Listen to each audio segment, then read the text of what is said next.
Umar Abdul Muttalib, who tried to bomb a plane over Detroit on Christmas Day, revealed such emotions when he posted them as a schoolboy on the internet. I feel depressed and lonely. I do not know what to do.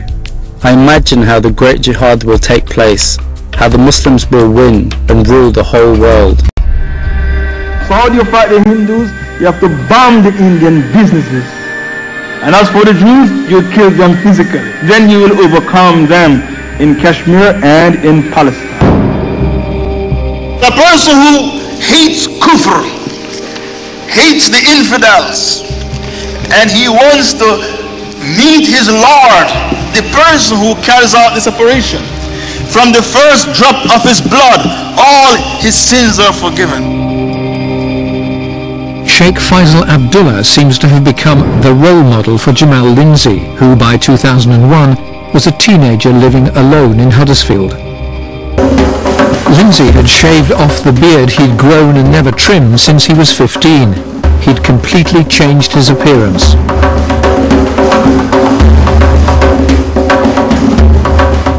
To avoid attention, all the 7/7 bombers transformed their appearance in the months leading up to the attack. The last time Mariam says she spoke to Jamal was on the phone from America 2 days before 7/7. She says that he didn't seem his normal, happy, cheerful self. He seemed preoccupied, as if he was planning something. The police searched his house from top to bottom. They knew exactly what they were looking for. Ditta was self-radicalized via the internet, and just like many others from Generation Jihad, had downloaded extremist videos and DVDs. One of the things that the intelligence services had discovered was that Ditta had visited Pakistan in 2005 and 2006. They suspected he might have been planning a bombing campaign in Britain. He was confronted by this during his interrogation.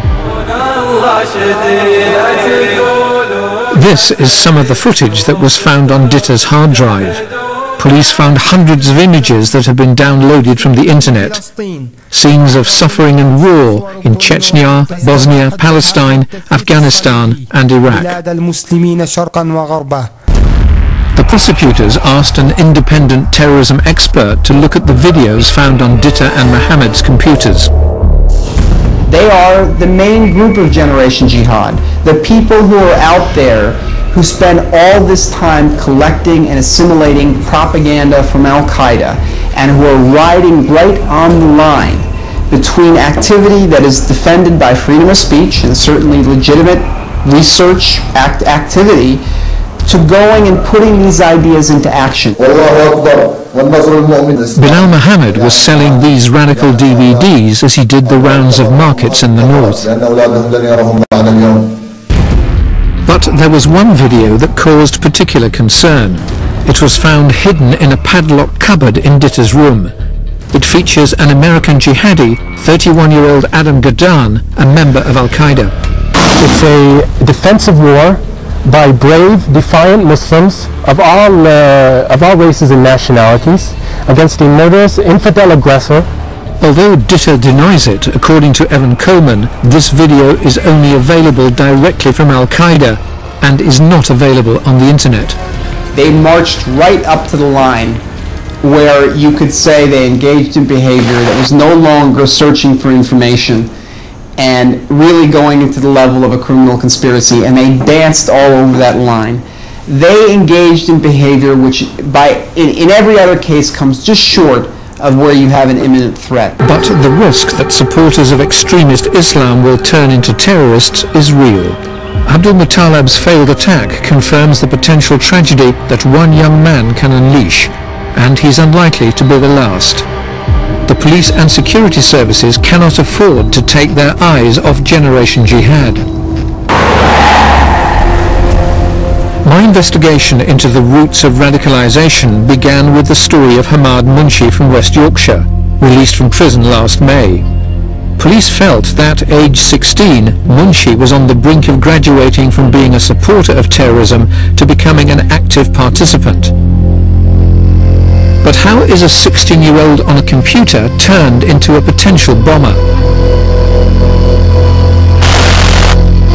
Munshi was unlucky enough to come into internet contact with this man, Abid Hussain Khan from Bradford.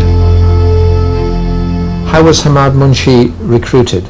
He got into these social networking sites, he got talking to like-minded people, and Khan had access to those through his social networking site, Actibian Publications. Munshi got involved into that, and obviously his thoughts were changed. His thought processes were changed, and he became involved with extremists.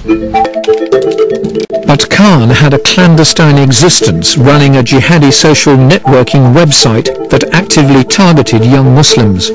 They're invited to join and then subjected to a very singularly minded view that Al-Qaeda put out.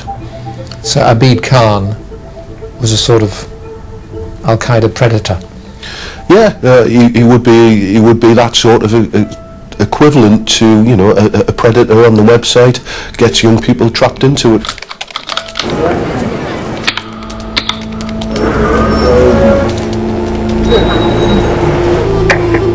Hamad Munshi wasn't the only young Muslim being drawn into Abid Khan's web. Khan was a key figure in a network that went way beyond West Yorkshire and even beyond Europe.